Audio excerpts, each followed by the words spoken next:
Corona virus के Omicron variant ने दुनिया भर के वैज्ञानिकों को सतर्क कर दिया है। इसे लेकर अभी कोई भी स्पष्ट जानकारी लोगों के पास नहीं है, लेकिन एक चीज को लेकर वैज्ञानिक आश्वस्त हैं कि इस वेरिएंट में बहुत ज्यादा म्यूटेशन है, खास तौर से इसके स्पाइक प्रोटीन में। ओमिक्रॉन दुनिया के कुछ हिस्सों में तेजी से फैलता नजर आ रहा है। इस वेरिएंट का सबसे पहला मामला अफ्रीका में पाया गया था। वहाँ के कुछ वैज्ञानिकों के मुताबिक इस वेरिएंट में बीमारी को ज्यादा गंभीर बनाने की क्षमता नहीं है, लेकिन WHO ने उपलब्ध डेटा के आधार पर फिलहाल लोगों को सावधान रहने की सलाह दी है।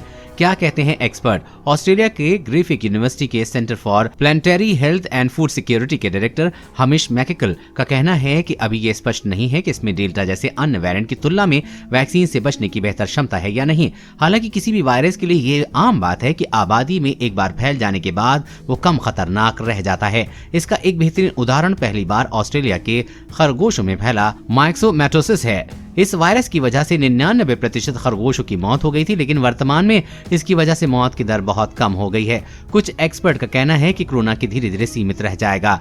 स्थानीय जगह से फैलने संक्रमण के एक पैटर्न में सेट हो जाने के बाद इसकी गंभीरता भी कम हो जाएगी। हो सकता है कि ओमिक्रॉन वेरिएंट इस प्रक्रिया में पहला कदम हो। ओमिक्रॉन संक्रमण के हल्के लक्षण का क्या मतलब है?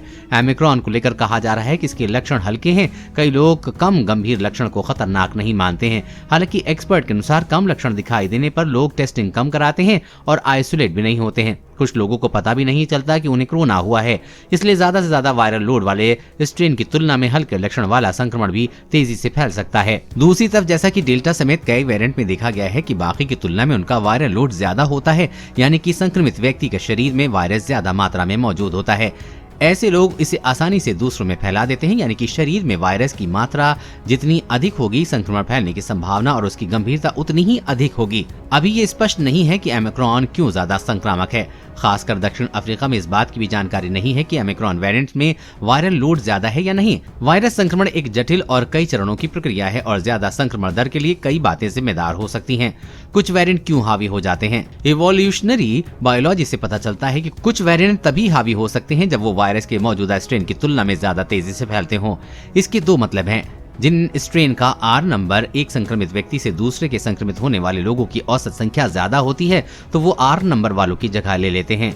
इसी तरह कुछ स्ट्रेन जो संक्रमण में ज्यादा वक्त लेते हैं, उनकी जगह ऐसे स्ट्रेन ले लेते हैं जो संक्रमण में कम वक्त लेते हैं, यानी कम एलिवेशन पीरियड वाले स्ट्रेन लंबे इनक्यूबेशन पीरियड वाले स्ट्रेन की जगह ले लेते हैं, जैसे डेल्टा के साथ हुआ। कोरोना के पहले स्ट्रेन के इंक्यूबेशन पीरियड की तुलना में डेल्टा का इंक्यूबेशन पीरियड कम था। एक्सपर्ट का कहना है कि जिस क्षेत्र की आबादी में वेरिएंट मिलता है, उसे वायरल के स्ट्रेन में विकास पर ध्यान देना चाहिए।